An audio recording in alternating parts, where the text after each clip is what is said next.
Hi guys, I'm Ahana and welcome back to my channel. In the last couple of videos, I've been talking a lot about hiring. Periods of hiring can be one of the most exciting things companies can do, but the inevitable downside to hiring is that sometimes it also involves firing, and that's what this video is going to be about today. If you want to learn all about firing and specifically how to fire, then keep on watching. Firing is one of the worst things teams have to go through, both for the person getting fired and the person doing the firing. In this video, I'll be sharing some practical tips that you can use to make this dreaded but inevitable process a little bit more bearable on both sides. With that, let's jump in. This is my 5-step guide to firing.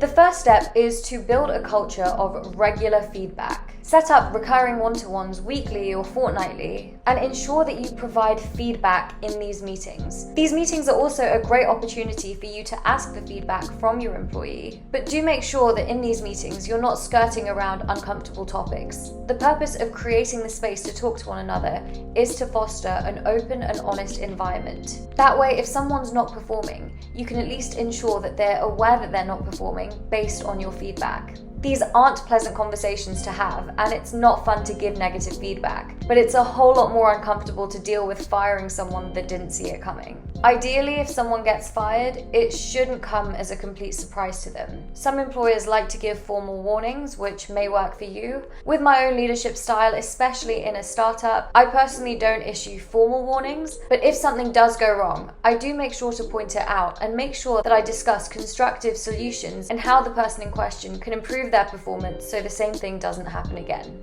Now, if somebody repeatedly underperforms or doesn't take on feedback and you're left with no choice but to let go of them, the second step is to check the termination procedure.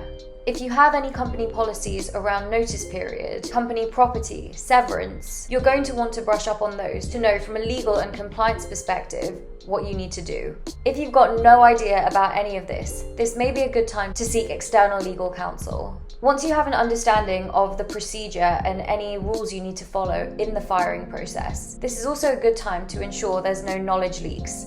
This means backing up any important information, starting to document what this employee worked on and what they may need to hand over, figure out which logins and systems they have access to, and be prepared to revoke their access after you have the conversation with them. Also prepare notes from any past feedback meetings you have, or anything in particular you can point to that has made you come to this decision to let them go. Step number 3 is to arrange a meeting with them. As a rule of general good practice, it's best not to schedule your firing meeting for a Friday. There's a couple of reasons for this. The first one being that practically, if they have any questions and people aren't in the office on a weekend, it can be hard for them to get their questions answered. The second reason is you're ending their week on a low. Now they have to spend their entire weekend thinking and reflecting on this conversation. So because of this, it's advisable to schedule the meeting towards the start of the week if you can. Step number 4 is to actually have the conversation. Now this is the hard part. There's a couple of steps here that I'm going to walk you through. The first is just get straight to the point. Don't make small talk, don't talk about the weather. Once they're in the meeting, you can lead with, so-and-so, I've got some bad news.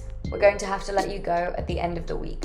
At this point, you should reference some objective goals that you set together and prior feedback around their performance. They will likely be quite taken aback by that first sentence of ripping off the band-aid. But if you can point to conversations that you've already had before, it will help them to start rationalizing what's happening. It's really important that you remain objective, concise, and specific. Don't make personal accusations. For example, if they did something wrong, don't say, you did this task wrong.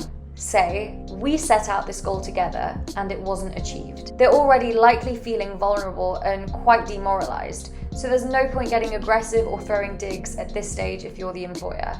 You should then provide them with very clear next steps and reiterate this to them in writing, whether that's over an email after the meeting or in a letter that you present to them at the end of the meeting. They should know exactly what they need to do from now until their last day of work. And the last thing to do in the meeting is to thank them for their contributions, wish them the best moving forwards, but don't apologize for letting go of them. You want to balance being empathetic and fair with also being very clear that this is the final decision and there's no room for negotiation. After the meeting ends, as I alluded to earlier, send them an email or send them a letter with all of the next steps referring to any relevant company policies written down. If you feel that they haven't taken this news well, it may be worth temporarily revoking their access to anything that's really sensitive in your company. For example, if they have internal admin privileges.